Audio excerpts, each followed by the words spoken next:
Walaupun mempunyai 3 orang menteri dan 5 orang timbalan menteri serta seorang duta khas bertaraf menteri, PAS hanya mampu melepaskan batuk di tangga menugaskan AJK Lajnah Antarabangsanya.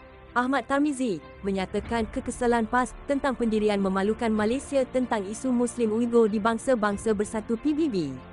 Apakah ulama-ulama utama dalam PAS telah menjadi ulama bisu takut untuk menegur kerajaan dalam isu pembelaan kekejaman ke atas umat Islam kerana mereka takut hilang jawatan menteri dan kuasa di tangan?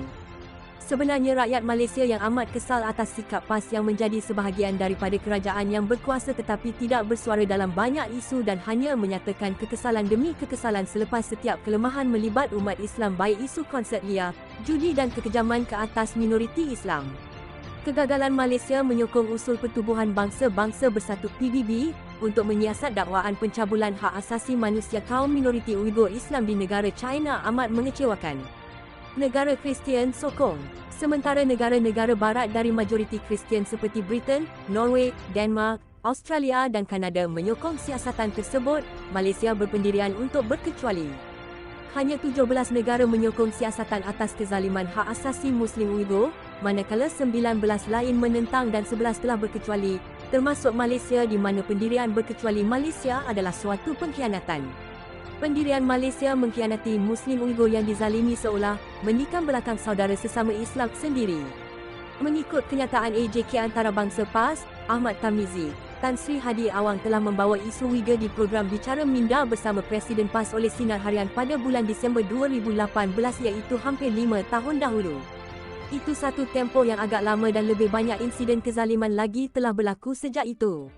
Pendirian ini samalah seperti sikap kerajaan Malaysia mengkhianati nasib Muslim Palestin yang makin meruncing hari ini dengan Malaysia menyertai serta mempromosi Expo Dubai 2020 bersama Israel walaupun Palestin telah menarik diri kerana tidak bersetuju dengan penyertaan Israel. Malaysia juga terus membisu dalam isu pencerobohan berterusan Masjidil Al-Aqsa serta gangguan terhadap umat Islam yang menunaikan solat di masjid tersebut. Berbuih mulut tuduh orang. Di hari mulia umat Islam menyambut Maulidul Rasul ini, kita menuntut dan mendesak Perdana Menteri Kerajaan Melayu Islam hari ini Ismail Sabri Yaakob memberi penjelasan. Kami juga menuntut Menteri Agama Datuk Idris Ahmad dan Duta Khas Timur Tengah Tan Sri Hadi Awang, kedua-duanya dari PAS, memberi penjelasan berhubung peranan lemah mereka menasihati dalam isu kaum Uyghur di China dan Palestin di Timur Tengah. Tiada guna berbuih mulut mereka menuduh pihak lain kononnya menjadi musuh Islam. Di Malaysia dalam masa sama mereka mengkhianati saudara Islam Uyghur dan Palestin. Tiada guna mereka menuduh pihak dalam kumpulan lain tidak beriman, sementara mereka mengkhianati kaum Uyghur yang Malaysia sebelum ini memberi suaka politik.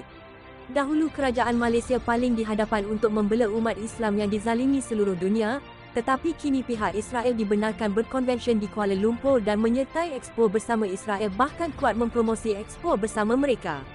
Di mana suara ulama bisu PAS? Rakyat Malaysia mendesak penjelasan dari kerajaan Malaysia yang kini telah hilang arah tuju dan tidak mempunyai dasar luar negara yang jelas tanpa roh perjuangan Islam. Parti PAS yang mengelar diri Parti Islam kelihatan menyokong sikap liberal kerajaan Malaysia hari ini yang tidak prihatin penderitaan kaum minoriti Uyghur Islam di China dan penyisihan berterusan rakyat Palestin oleh Israel dan negara barat demi kepentingan perniagaan dan jalinan rapat kuasa besar.